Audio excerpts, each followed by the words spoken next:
All right, team. We need to do an intro to the James Leathem episode from VendorPanel. So I've put together a few thoughts, and then I'd like to get your thoughts before we jump into it. Our guest is James Leathem, founder of VendorPanel, who spent 16 years building the company from scratch before successfully exiting to Accel-KKR. Now, we can't disclose what the value of the transaction was, but if you look at the types of businesses Accel-KKR buy, this was a real exit. In this conversation, James shares the real founder journey from bootstrapping for years, running close to the wire and pivoting through 5 business models to eventually build a SaaS platform used by over 100,000 organizations with deep network effects in government procurement. We dive into how he approached his exit and why he spent years quietly building relationships with potential acquirers before selling. Now, during the conversation, we also talk about the hard lessons learned from expanding into the US, integrating acquisitions, hiring the right people, and building a culture that actually scales. The conversation also talks about something that founders rarely talk about that get to exit, what life feels like after the exit when the chaos stops. So those are my notes. What do you think? There's a lot of golden nuggets in this one. I think we touched on acquisitions, but exit, and there's some things in there for founders that we don't often talk about. Having edited, it's a playbook. If you follow these things, you will achieve success. And the other little reflection, whilst it isn't discussed in the episode, if there was ever an embodiment of PAEI in an individual, producing, administrating, entrepreneuring, integrating, it's James. And it just demonstrates when you have a threshold of each of those ingredients, you can build something amazing. I think, it's a great reminder that businesses don't grow in a straight line. And for any founders that are listening, that are playing in the enterprise or selling to government, it's just a good reminder that it's never an overnight success. And it was really the 10 years in the making. And for James, it wasn't until 8 or 9 years in the journey until he did the Series A. And up until that point, he was all that pain and suffering, just trying to find product market fit. Yeah, absolutely. I think James's insight around product market fit and calling a little bit of BS on the way the industry approaches it, I think is a really insightful thing that listeners will get a lot of value out of. So, all right, well, why don't we get into the episode? James, mate, absolutely stoked to have you on the podcast today. It feels like finally get you on here because having invested in VendorPanel and followed your journey right through to exit, and often referring to you as a lot of lessons from James that I share with other founders, it's an absolute pleasure to have you on the podcast. So thanks for diving in. Oh, thanks, mate. It's great to be here. Yeah, happy to have a chat. Yeah, and mate, I got to say, you're looking very relaxed. I have full respect for the beard as someone who can't properly grow a beard. But maybe talk us through, like right now, what are you up to post-exit? Where are you and what's happening in your world? Yeah, so I guess we exited coming up to 18 months ago, but there was a period of time where I stayed engaged with the business. So it's really only been 4 or 5 months where I'm just done, hands-free, off to do my own thing. And it's been pretty awesome. It's pretty different. It's quite weird. But yeah, I think there's ups and downs in that journey. But look, what am I doing? I'm just trying to slow it all down, to be honest. Spending a lot more time with the kids, doing pickups, drop-offs. I went and listened to my son do a recorder performance. That was a treat. And it's actually quite good. And does he use his mouth or his nose? No, mate, he's traditional. But no, it's been really great, and spending a bit of time thinking about what's next, and that's hard to push away. What's been the hardest part? I guess I've gone from having a very full life, like a very busy life, and suddenly that's not there. And so it's just a lot quieter. And most of my friends are all still smashing it out and working hard and doing stuff. So it's a lot quieter, and it's unusual. It's the unfamiliarity of it. And just trying to sit in the discomfort of that and just go with it. It's easy to make things busy and just trying not to do that mindlessly. You've done well to have that discipline not to have dived into something already. Have you had a day where you don't think about VendorPanel, where you actually go an entire day without thinking about it? Yeah, for sure. That's the first impressive. thing which we did, like once I'd sort of like we sold, and it was actually quite an intense period to help. I was focused on the technology integration and the broader strategy piece of bringing the businesses together. But I stepped down from being the CEO basically immediately. And, so did that. So it was sort of 9 months of that, which was still engaging me fully. But once it was actually like, okay, step back, took 3 months off and just went and traveled for 3 months with the family. So that was probably the best decision in terms of just stepping out of just a habitual brain process. I think if I'd just finished and woken up the next day in the same house with the same routine, it would have been much harder. But I had 3 months of just getting so much external stimulus from travel and traveling with my family that it was pretty easy to think elsewhere. So then when I came back, I was coming off the base of traveling, not off the base of suddenly just not busy. And that reflection of it's pretty easy to be busy and then sitting in a bit of that discomfort now. Can you look back at points where it may have been helpful to be less busy in the business, or the founder journey is what it is and these are two different things that shouldn't be compared? Ooh, can of worms in 4 minutes in. I think there is a bit where you wear so many hats as a founder. It's really hard just to manage what do you do, because there's an endless list of what you need to do and what's essential to do, but you just can't do it all. So then you've just got to get pretty brutal on what you actually do. So I think that is like just a bit of a state. But having said that, I also think that, and I think everyone's got their own lived experience of this, where you take the time, whether it's a day or a weekend or whatever it is, to step back and disconnect. It's always good. So you look back and you go, do I think there's value in that on the journey? 100%. And I think that's both to step out for yourself, but I think stepping out with your team. When you get to the point where you've actually got an exec, stepping out with them. When you get to the point where you've got an exec and you've got middle management, it's like stepping away, like getting into those different contexts, stepping out of it is always good, but it's hard to do. You obviously exited, you've taken that time, you've done the transition, you're sitting in some discomfort. But when you look at having exited now and the world of AI that seems to be coming at everyone, and the fact that anyone that has SaaS is having to traverse this whole change loop of what's coming, are you glad that you're out of it now? Or do you lament that you're not there to execute on this whole new AI world? Oh, look, AI has obviously hit the public consciousness like a steam train in the last 6-12 months. I think it was pretty obvious where it was going 2-3 years ago when we started gearing towards that. And I think for me, it was a long journey for us. Like I was at it for 16 years. So I was looking at it going, we'd been through multiple chapters as a business. We'd done our acquisitions where we'd gone and acquired other businesses. We'd done those integrations. So we'd been through different transitional stages as a business, but I just looked at it and went, rolling forward with a software company in the world of AI and absorbing that, I was really clear. So I'm just not up for it. Not in this business after this long, like I'm done. So it was saying, well, to do that with respect for the business, respect for customers, it's like we actually need to time that early and give the business time to ramp in a new world. It's also, we merged with another business as part of the acquisition, and that was a really positive move in terms of bringing in a lot of other capability, some other viewpoints around AI. So we were pretty immature on that front. But no, I think the timing was absolutely right. I haven't lamented that.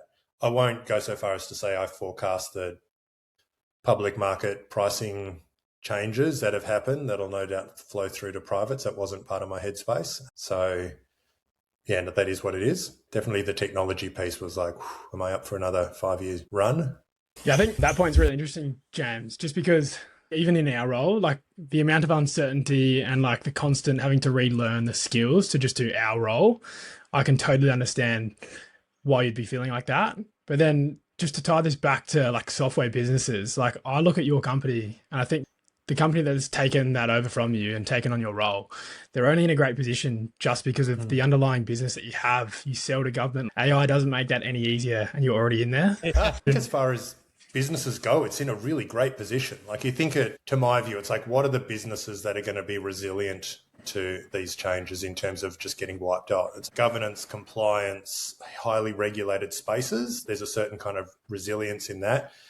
Having all of the relationships, it was serving like relationships between 100,000 different entities. And they weren't just back and forward, they were also going sideways. So it's that piece which led to really strong network effects. And I think network effects, deep levels of trust, high levels of security, and operating in spaces that are highly regulated, like they all provide pretty good moats going forward. And while I think some internal workflows for organizations I think there'll be a lot of change, but I think as far as a SaaS business goes, I think the business is really well positioned. And I think it's exciting. I actually think there's a lot about the technology that's super exciting. And I've always wanted to be like, I just don't want to be one of those founder CEOs that held on too long. And it's okay, for the first time, I'm like going, I don't know. I don't know if I've got it in me to go another round. So I think the appropriate thing to do is just to step down while you can do it, hopefully in some element of gracefully, rather than people going, mate, you're in over your head, get out. Or you're burnt out and you're not giving it the drive and it deserves. And you made the decision to sell as part of the step down. Was there a thought of, I'll just step down, appoint a CEO and go and watch my son play recorder while I still own the business? No, for two reasons. One, that business I built from the ground up to hand it over, I think you just need to give the next CEO space. And it's a very different capital market world now than there was when we started. There was one VC in Melbourne and they did medtech and they were great and we had a great relationship, but there was nothing like there is now around incubators and startups and all of the world that is going on now. So I was 100% financially exposed to the business. So to hand that into someone else's, put that into someone else's hands, that's a risk profile that I didn't want to take off. So at a practical level, like I was too financially exposed to the business. And I think that has some negative connotations. And I think people talk about secondaries and, it's a bad thing because a founder won't be motivated. I think there is the other side of that where you're too exposed and your ability to make risk-adjusted decisions is impacted by the fact that your entire financial future is linked to this business. Great if you get the outcome, disastrous if you don't. And that was starting to impact my capacity to be the CEO. So no, I wasn't keen to let someone else define my financial future. James, I remember a beer chat we had on the river in Brisbane when you were making this decision. And I have to say, you executed so well through the exit process. From that conversation to where you ended up, you've done that really well. I'm curious, though, was there anything in that exit process that you got wrong that you would do differently or advise a founder to watch out for? Okay. So I think there's some things which I'm really glad we did, and there's some things that I would do differently. The things I'm really glad we did was from 2021, I started investing. Like I had a little rule for myself. I had 3 hours a month that I could spend focusing on building relationships with the end game is how it worked for me. So it was like, who are the people that are going to do the next round? Who are the people who are going to do the round after that? Who's going to buy the business? And just start to build those relationships. So the parties that ended up negotiating with us in the sale, 70% of them I had like a multi-year relationship with. Now, it might be once every 3 to 6 months, there'd be a quick phone call or a drop them an email. But I think what we were able to do over that was build not only an awareness of us, but demonstrate to them that this business just keeps on ticking on, and you say you're heading in this direction and you go in that direction. And if you go in a different direction, you can justify why that is. And so I think we had built up a fair amount of trust. In the buying process, a big part of that is building the trust in your story. And I think we'd built up the trust in that story for at least more than half the market that we're speaking to. So I think that was a really positive thing. We had, what would I do differently? I probably approached the whole advisory piece differently. We had some advisors who had an outsized positive impact on the deal. They were awesome and more than I would have expected, and not necessarily the cliches of who you think is going to add value. And we had some advisors that were underwhelming. If you've never been through an exit, like how did you find the advisors? Were they referred to you, or what was that process? One of them, so the lawyer that we used, who was in the bucket of legend and went above and beyond and was so much more than a lawyer in the process, we had engaged him as our lawyer to do a couple of capital raises. And partly that's because he's great and he's in the space, but it was also because that's where we get to build the relationship with him. He was chosen with that in mind. Now, it wasn't given to him, it wasn't committed, it was never even really talked about. Except on our side of the fence, we were absolutely like, let's see how this guy goes. Now, to be fair, we'd done that with the previous lawyer as well. And we're like, I don't reckon this is going to be the person that's going to help us navigate an exit. So let's stop working with them and start working. So we found that person through one of our VC investors. Yeah, and he was sensational. Other advisors, we ran like a full process. One of them, we ran like almost a procurement process. We went out, I think we had a dozen, reached out to a bunch of parties, invited a 10 or 11 of them to actually pitch to myself. And of those, I chose 6 to pitch to myself and the chairman. And then we took 3 to the full board for a pitch and then chose. And we did choose unanimously on that. Now, I think what helped in that is we'd done a Series A, Series B, a safe note. So we've had 3 very formal capital raising processes, and it's pretty similar. Not the same level of DD, pretty similar. So that sort of gave us a level of confidence. And I had an amazing team. Like our COO and CFO were so ready for the deal. One of the questions I had was, what were the challenges in bringing your team along on this whole journey? Everyone knew the ambition. So there wasn't like any sense that it's like, oh, hold on, this is a change in direction. We were a VC-backed tech company. This was manifestly our destiny. So I don't think anyone could say they were shocked or horrified by that. People certainly cared on who we sold to. Most of the deal gets done at sort of an inner sanctum level. It's like the rest of the business doesn't need to be and doesn't want to be distracted by that because it could have easily blown up. But no, I'd just say everyone was on board. Everyone knew why. We had also had a very long options list. So, there was a lot of people that were incentivized for that to be a good outcome. And a bunch of people did really well. So, yeah, I would say taking the team on the journey was easy. And taking the customers on the journey was easier than I had feared. But actually, customers are great about it, especially when they discovered that it was a merger with another really credible player in the space. And the new CEO is probably more of a professional CEO than me, who sometimes pushed them a bit harder than they wanted to be pushed. They just wanted me to be a good counterparty. And I'm like, yeah, but what does innovation look like? Let's push this. And they didn't love that always. So, yeah, I think they saw a lot of upsides, not the least of which was getting a more traditional CEO. I'm like, well done. I think like that's the exit. And there's so many little insights and lessons in there. But yeah, you referred to it being a 16-year journey. Take us back to the beginning as well. Did you grow up thinking you would be selling enterprise software to solve government procurement problems? Like, how did this all come about? That is the last thing I was thinking about. Yeah, no, short story. I went to uni, studied a bunch of different things, ended up graduating in the environmental science and politics realm, worked in that space for a little while, which was great, but then decided it wasn't a lack of science that was the problem. It was people weren't very good at making decisions. And that allowed me to justify what I actually wanted to do, which was to go and become a mountain instructor. So I spent most of my 20s climbing mountains and paddling down rivers in wild places all over the world. So a long way from, so I think was the last person to get an email address out of my friends. So yeah, no, I spent that. And that wasn't really tourism. That was all in the space of leadership development. So there was a lot of understanding how to make decision-making in risky environments, but 30, 60, 90-day expedition. So last place I was going to be was in software. Came back, ended up joining a business in the training space because that was familiar, became a partner there. We sold that. So I did have the experience of an exit, not as the founder and not as the CEO, but as one of the sort of 4 managing partners. So that was a really great opportunity for me to accumulate a small amount of capital and have a lived experience of that journey as inside the inner sanctum, but not responsible for it. But yeah, I think through that experience, we were working with a bunch of ASX. We had about 20% of the ASX 100 as clients. And there was this problem set that I just looked at and went, it seems so obvious. Like they've just overcomplicated this whole procurement thing. And I wasn't a procurement guy. I'm just like, they've just overcooked this. Like it is so messy and so complicated and everyone hates it on both sides.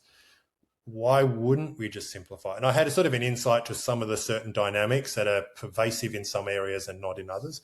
And so I was like, well, I don't know how many good ideas I'm going to have, so I should just have a crack at it. And I was wildly naive. We went through 5 different brands, 5 different commercial models. This concept was always the same. We just couldn't quite land on how do we make money out of this. And I thought we had to earn our stripes. We started at the bottom like a freelancer model.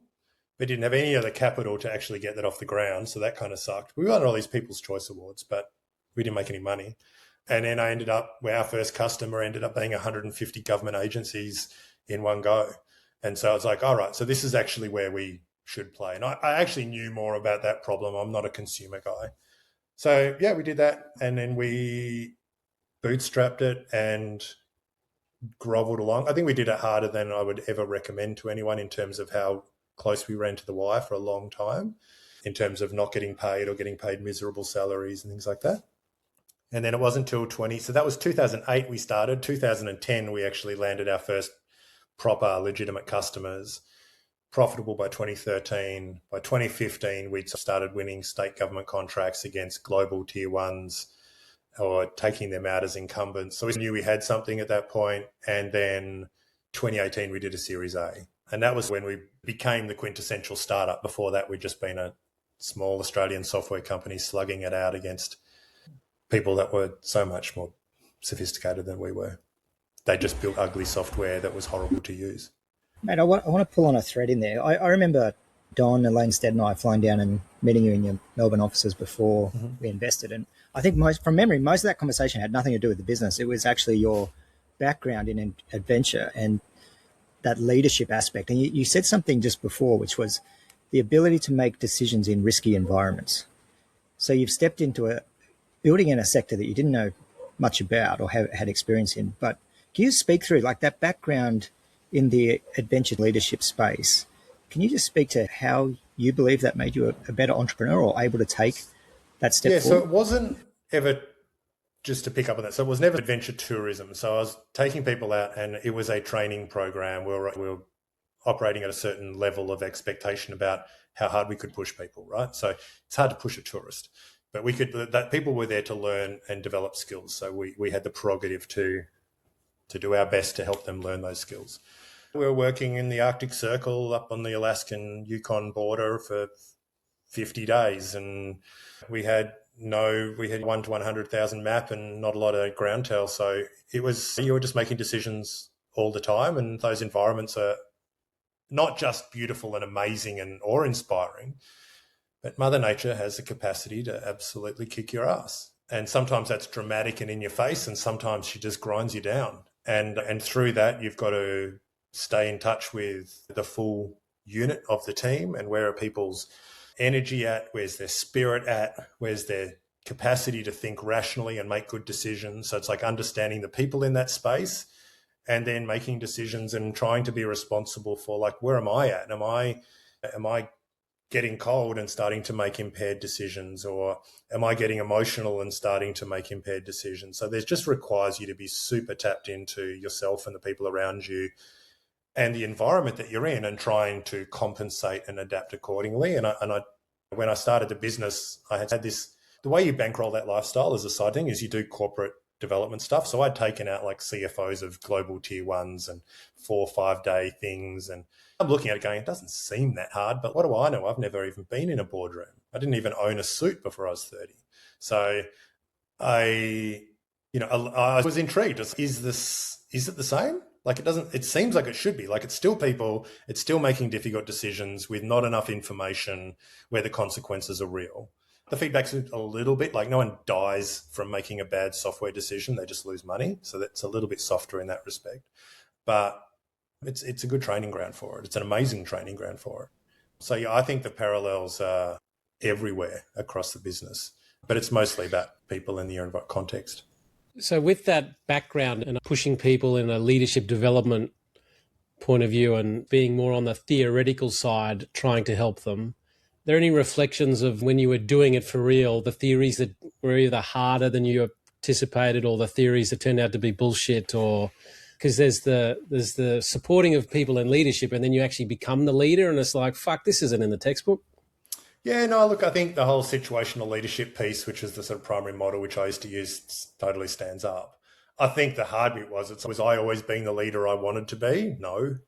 Did I hold on too tight sometimes? Absolutely. Could I have given people some more freedom to just run it their way? Yeah, like that I think I held on tighter in the business because like I needed to make it work. And yeah, so I think there's definitely bits where I look back and go, I wasn't necessarily being the textbook leader that I would want myself to be. And so, yeah, that was where the more the learning came from. I don't think it's that like the leadership models don't work or risk assessment doesn't work. It was more my own human imperfection. And I was really attached to getting an outcome. And yeah, I didn't always nail it. That would be for sure. I mean, really low retention. I can't have been that bad. Really high retention, I should say. Like, can't have been that bad. Yeah. But that would be more where I would say. No, and we did a little bit of work together. And one on reflection, you ran a tight ship and you had a strong culture from where we were sitting.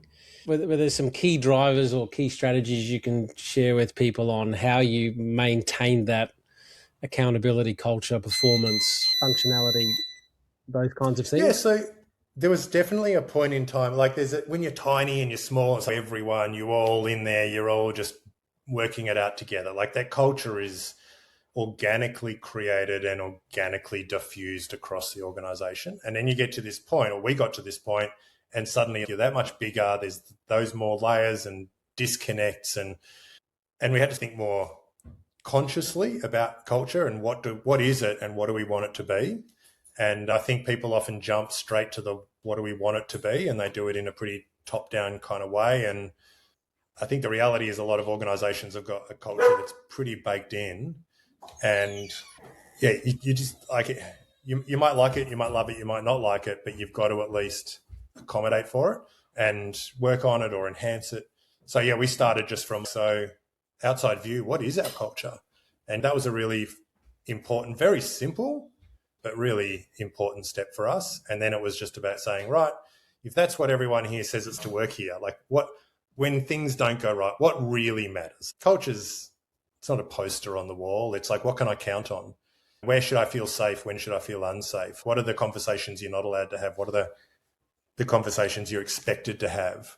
That's really where it plays out. And so getting a good handle on that and then saying, great, what are the bits which we want to magnify and enhance and make sure they're the backbone? And what are the bits it's like, yeah, we could do better than that. That was an ongoing journey, but it was a very open conversation. Did you lose people along the way? We had really high retention, as I said, and it was probably more a case of saying, and I think we were a very understanding and accepting organisation. And I think there were times, however, where it's like actually what the business needs is different to where some of the people are at. So sometimes it was the other way around and going, it's been awesome, but it might become a bit unawesome going forward. This could start to cause friction both ways. So let's just high five and call it a chapter. That was probably a bigger, and that's uncomfortable, but that was probably a more important piece.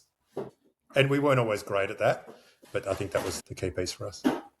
So related to that, you obviously had high retention. Were there some key things that you learned along the way of finding the right people in the first place? Were there lessons that sort of evolved and then retaining them that sort of come to mind?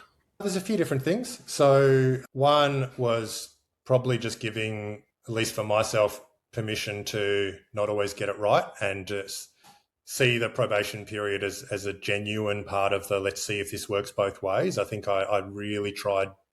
It was a lesson for me in just going, if half of your sales hires work out, you're actually doing great, like really great, statistically way ahead. So I think it's not about lowering the bar. It's just about changing the framework of evaluation, because an interview only gets you so far. So that was definitely a lesson to learn. I think looking at who's doing the interviewing, like I've definitely got some biases that I'm aware of. So it was like, okay, so that's all well and good, and that's my bias, but that doesn't serve us. I was very big on, we had a pretty eclectic crew, which has its own dynamic to it, but it was like I very much hired for capability and filling gaps, as opposed to just hiring my mates and people that we're going to have a hoot with. And I welcome people who have a different opinion, but I think in a way that I feel like they're meeting me and we can go head to head in a conversation. I love that, as opposed to just complaining on the side. So yeah, I think there was finding our way. There was definitely some tools that we used. So we used personality profiling as a really effective tool to help us not just understand who was going to fit, but what that did was it really opened up much more meaningful conversations in the recruitment process. this is what I'm like to work with. What do you like to work with? Let's not just have opinions and sales pitches. Let's actually look at our underlying personalities and what they're going to work with. We used a platform called Tally, which was brilliant. We used that for years, and no one could get hired without a Tally. That also played into the teams and how they worked within the teams and how they fit together in teams. And so that was a part of it. And I think for many years, there were hires happening that I had nothing to do with. So it's definitely a point where it's like I was involved in every recruitment, and then it's that person can hire that team and they can build their team. And it's just a step change you have to go through. Mate, the other thing a lot of our listeners will be interested in is your experiences in expanding into the US. And really keen to hear lessons learned, what took you by surprise, and what did you get wrong? Yeah, cool. So we did a Series A, which is all about building a scalable sales machine and integrations. That was in 2018. We then did a Series B, which was building more product to sell to our existing customers and entering into the US. We actually ended up flipping to an acquisition of another software company to solve the product problem. But entering into the US, I think we had two different strategic approaches to take in terms of how we approach the sale. I won't bore you with the detail. The challenge was it was really slow and hard to get the team on the ground in the US to switch. So I didn't move to the US. I had a young family by then. I didn't want to move to the US. One of the other execs, thankfully, was keen to go.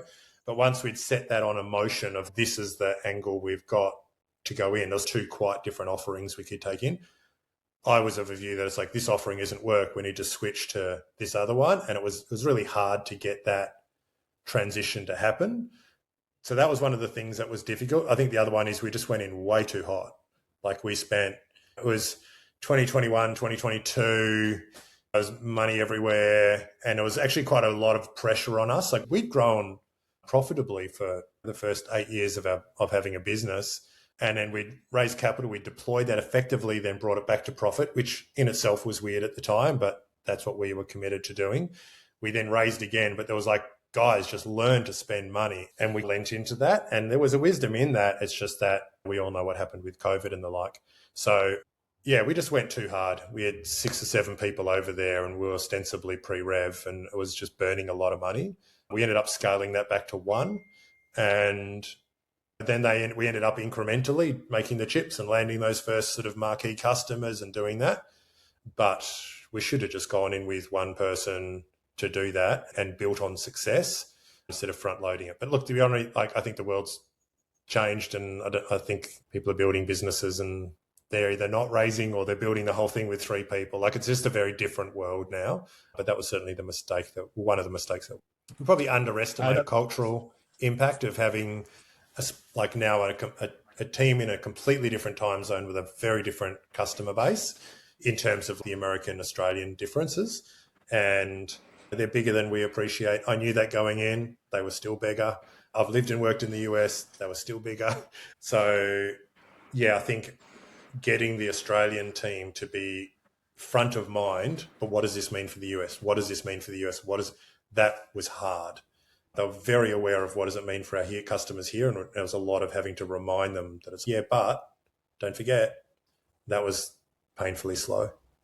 James, for any of the founders listening today that are much earlier on in the journey, still trying to find product market fit, are there any insights you can share from those early days? I think there's some classic tropes that stand up, and it's do your own customer support, talk to your customers, get them involved. We used to run intensive customer workshops a lot. They are the best feedback loop you're ever going to get. I work with a number of startups now, and they've got 10 customers, 5 customers, and they're already pushing into North America or the UK or whatever makes sense to them. And I think getting that into your DNA out of the gates there's some benefits to that depending on the way in which you sell and who you're selling to, and they need to be weighed up. But it's like you don't know. In some cases, I know one, and they're just doing way better in the US market than they are in Australia, and it's probably always going to be like that. It's just a better product market fit. I think we kid ourselves that I've got product market fit in Australia, so now we can just take it to the US. It's like, you've got to get product market fit all over again. It's not, you don't get product market fit. You get product fit within a market. Like I think the phrase itself is flawed, right? So it's, get product fit within a market. And then if you want to expand into a different geography or into a different segment of the market or into it, like whatever, however you want to cut it up. It's like, you got to do it all again. Like, it might be super fast and you might get proof really quickly, which is brilliant. But I think going in assuming you've got it, people just stay in too long and it's like, mate, it's not working, back down. I've often thought that there's a lot of people that say, I don't have product market fit yet. And it's like, no, you do. It's just that the market is shit or your product is shit or both. You've got it. Yeah, I don't know if you've got fit. What you've got is feedback. It's a really tough one, right? Because I've had many conversations with people. It's, when do I give up? Like, when's the time? And I just think it's one of those ones. It's, well, I'm sure as hell not going to be the one to tell you that. I don't know. I think there's this piece where it's like, there's definitely people that I feel like they've hung on too long, too tight, and it's had really significant implications for them. And it's like the writing was on the wall for a long time. And at the same time, the writing was on the wall for us and we hung in and we got through it. So it's just, it's hard to know. We launched an entirely new kind of category of offering for our platform at one point, and it just failed entirely. But 18 months later, 2 years later, it was the strongest selling section of the offering. So it's just, we just didn't time it. We often got the timing. We were often too early, and it sounds, it's a problem. I'm not saying that, well, aren't we amazing and innovative? It's just, we got it wrong, whichever way you call it. And we just went in too early, and, you know, there was a bit of, we just had to wait. But it's hard to know, because sometimes it's just, mate, let go. And there's definitely some pieces that we just had to kill. I met a guy early on and we were running all 5 of these different brands, different versions of our software, different applications. And he was great. I was excited to get in front of him, had a coffee, and he's, I love your energy. I love what you're saying, yada, yada, yada. He's like, if you ever want to have another coffee, just make sure that you have cold turned off all but one. He's like, don't tell me you're ignoring them. Don't tell me they're on ice. Like, no longer paying for your service subscription. Like, you are all in on one of these ideas, then call me. He's, I don't know which one it is, like, your call. But he's just, and I think there is something in that, like that, just having that focus, like what is the problem you're solving, just makes so many other things easier. I 100% agree with you there. Mate, you referenced before that you did an acquisition as part of your growth strategy. I'm really keen to go into that, like lessons learned from doing the acquisition, the integration post-acquisition, and then getting adoption afterwards. What was that experience like for you? Like, the 30,000 foot view is, it was a screaming success. Like, great cultural fit, great product fit, really had all of the things that we wanted to do in terms of the economics of the business. So we were 4 and 5xing our ARPU as a result of this. So, you know, we went from we'd sold our customers everything, so there was no way to grow, to having 5 or 6 times more product to sell to them. And so it was really great at that level. But you strip it down a layer, and underneath it, technically it was was it harder? I don't know if that was harder. It went for way longer. Unpicking their business and the nuances of their business and trying to understand it took a lot longer. And then actually getting the 2 systems to operate in a way that was smooth for the user. We got it we fudged it at the front end. For us, it was always like security number 1, data privacy number 1, user experience. If we can get that bit, great. And we got that bit really quickly. We were making our first cross-sells within 6 months. That we'd successfully cross-sold in both directions, and Crest successfully sold an integrated packaged piece within 6 months. So it felt like pretty good turnaround. But the work to get that to happen was really inefficient at the back end. So we had a lot of duplication processes, a lot of verification processes. It was clumsy at the back end to get it to feel okay at the front end. And that's expensive, running 2 teams when you should be running 1. Culturally great, customers happy, but the economics of it at the back end, I think I grossly underestimated the long-term impact on our cost line, to the extent that we ended up doing a capital raise much earlier than I would have liked to. So we did a Series A, we did the Series B. Then we ended up, to be fair, all of COVID business happened at the back end and the associated impact on valuations and things like that. We raised a venture debt round to just give us some confidence as a backstop. And then we went quickly into the safe note to give us that free board. We reduced the workforce by 20%. A lot of that wasn't because of the acquisition, but it was all at the same timeline. That's what you guys came on in the safe. That was the last money in to the business. And from there, we just went back to, we're going to grow it within our means more conservatively. We let the growth rate back off a little bit and grew really efficiently.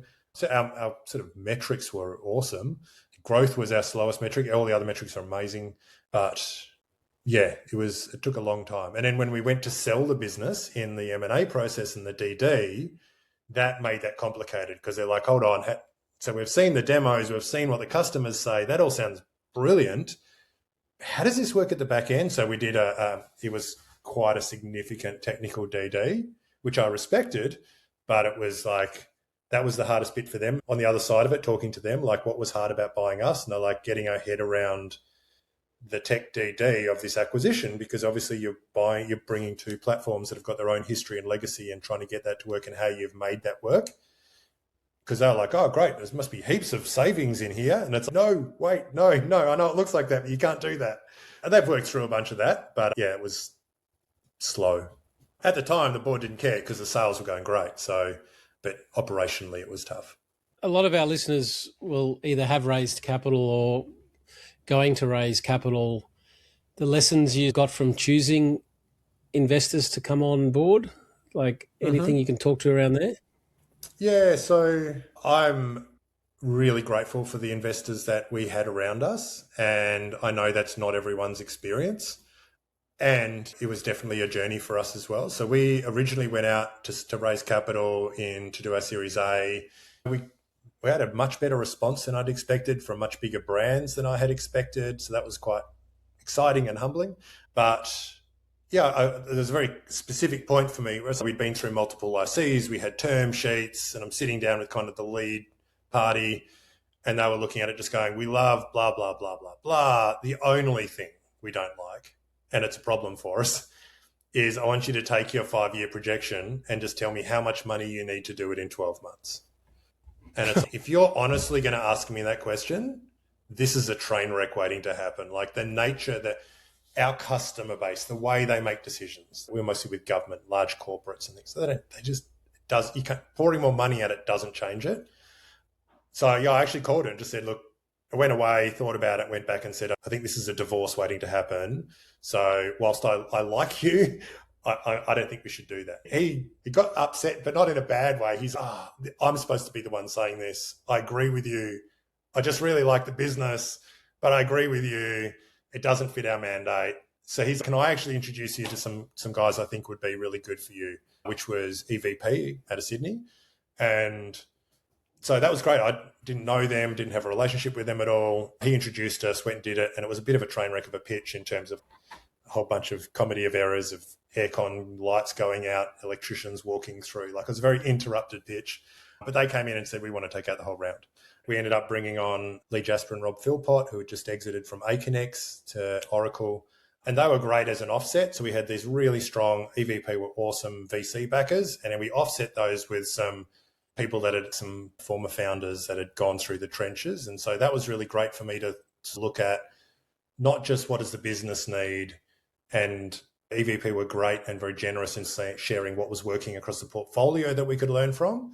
But then Lee in particular was helpful for me as a CEO to have someone who I could be like, man, I'm going into this board meeting and I'm thinking about this and I'm worried about this. And he didn't formally join the board, but was able to be that kind of step removed place I could have a conversation without really any implications on, as he said, there's some conversations you're not ready to have with the board, you're not ready to have with your exec, so who are you going to have it with? And so he was able to offset. So that was really great. Series B, we went out, it was led by a firm who were new into the VC space, like really good chops financially, but were new to VC. And that was Oars Private Capital. And they were, I think a bunch of people were like, why'd you bring them in? They're not VC. And Trent, who was the person on the board for us, and if he listens to it's fine. It's like we pissed each other off sometimes, like absolutely. Like he definitely played the dark hat sometimes. And man, he was often right. Like it was just so good having someone in the room who just wasn't just rah-ing, And I think the respect between the various parties on our board and the bigger investors we had, I think we all went on a journey to really build respect for each other in the different positions and perspectives. And that was, I think, one of the best decisions that I made was just like putting together a board that isn't going to agree, putting together a board that is super credible, but sees the world differently. Now, it means that I can't have the nice, lovely thing of they make my decisions for me, because then you've got three different opinions and you have to make a decision. So it puts more on you, but geez, you're working with a much better view of the world. So I think being critical on who you bring in, but then being willing to bring in people that might bring with them kind of a baked in different viewpoint was super helpful. Just to talk to Tribe for a second, we had much bigger VCs around the table than you guys. To me, it was like most investors, well, a lot of investors won't ever really participate. And it's just about knowing when to bring people in. And so for me, it was a timing play. It's like when I had a pretty good picture of who I thought you were, and it's like, that's good. I want you in my stable. I don't want you right now. It's like, outside of keeping you updated, I don't feel like I asked for anything from you for the first 12 months. But there was a point where it was very clearly, it's Don, can you get on a plane and come to Melbourne?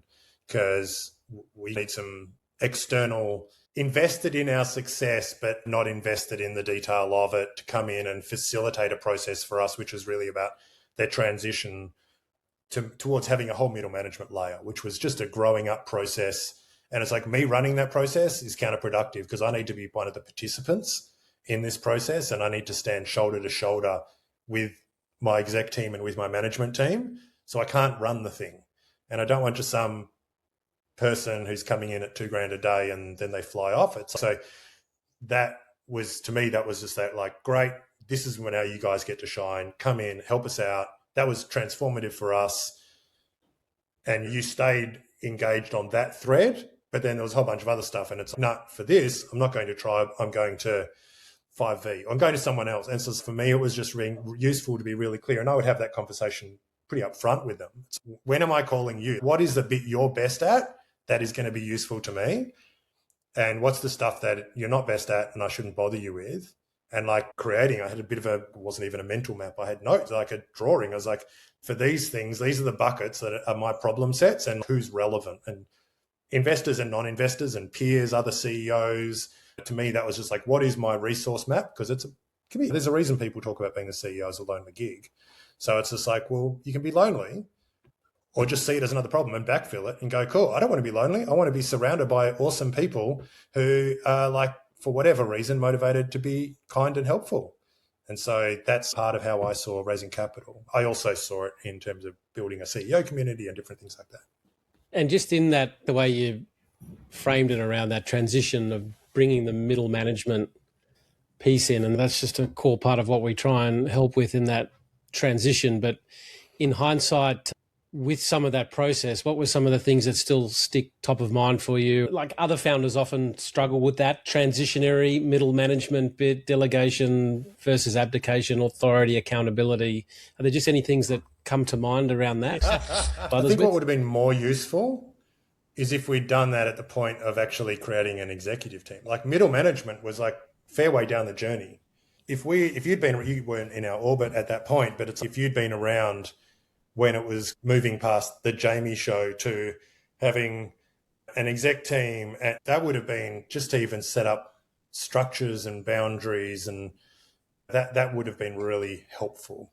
Because I think if we got that right early on, some of the challenges of middle management weren't challenges with middle management. It was still refining the delineation of the exec team and where that related to middle management. So I think if we'd started that journey a lot earlier on, that's the first thing that comes to mind from me. Yeah, and I think that is a good lesson for others. You want to try and do some of these things when you don't need it, and then that way in the future you've got those foundations.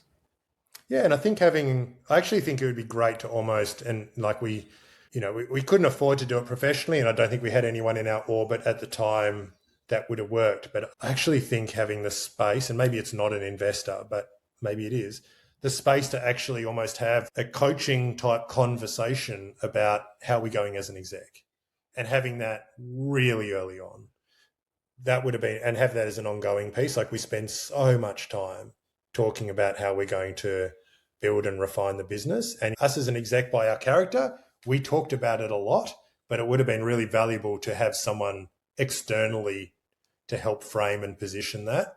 We did bring someone in at one point briefly, but I think it would have been really good as a longer term play. And then to also offer that and for the management folks to have, again, someone outside of the exec to then support them on that process. And it is a cost, but man, you can also buy. Everyone's so focused on efficiency at the moment with AI and process efficiency and systems efficiency. But it's, yes, great opportunity. But it's like what actually screws the thing up usually it's the people in the mix. It's like where the human in the mix is being a human.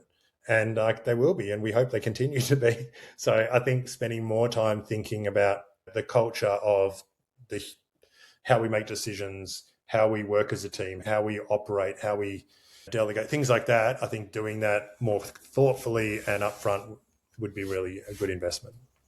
They're the things I do differently next time. Well, next time we'll be here to help. Good. Well, I'm mindful of time, and we've traversed a lot of topics, and I think we can go deeper in a future thing to help you during those difficult times when you're uncomfortable about not having lots to do. So I won't feel bad about trying to squeeze into your calendar now, but I think there's a lot of stuff here that I'm excited. Yeah, there's a lot of stuff here I'm excited to share with listeners. Great. I think we hit everything on the list. Jack, anything for you? No, nothing else. I think that was a great combo. James, anything we've missed from your side or anything that you would like us to touch on? No. Appreciate the support you gave us, and I think it's great that you're doing everything that you guys can to support the community. I think it's going to be a pretty interesting few years with boatloads of opportunity, and I think some of the underlying fundamentals will continue to be the same. And I think it's great that there's a much stronger community now to support people who are being founders. Well, I like the fact that you said before that you're involved in some early stage and you're doing some investing, because that's the way the community and the ecosystem really develops. It's one thing to bring money, but it's another thing to bring money and expertise, just Lee Jasper and others did with you.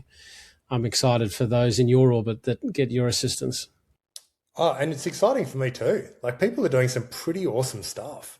And it's also fun to be like, it's someone else's creation and someone else is driving it, and you just try and be helpful. But it's actually it sounds trite, but it's quite a privilege to be part of it. Some of them I'm invested in, some of them I'm not. But it's awesome to be around that conversation, and it's nice to still be plugged in. This is a personal question for me, but like when you see a new founder going after something and you know they've got to make their own mistakes, have you any thoughts about how you view yourself are being too conservative in advisory stuff just because of the hard journey you had? Is that something that's come up? Yeah, I don't know if I've got any answers to that. I just notice it. And it's, you can do things to help, but it is their journey, and they'll make the decisions that they're going to make, and they'll be right or they'll be wrong. And it's probably early days for me, really. I've always, probably for the last 7 or 8 years, always had 1 or 2 businesses that I was working with in some capacity, just in a kind of a giving back, pay it forward world, because a lot of people were very generous to me in our early days. But it's definitely different. And I look at technically what they're doing, and it's pretty mind-blowing. It's a different role, a very different role to coach, mentor, support, share, guide than it is to drive a business. And I guess time will tell if I'm any good at it. I predict that you will be excellent. Well, really appreciate your time, mate, and look forward to staying in touch and seeing what you do next and how it develops. Cool. Well, thank you, Dylan. Thank you, Aaron. Thank you, Jack. It's been a hoot, and definitely stay in touch. Awesome. Thanks, James. Cool. Thanks, James.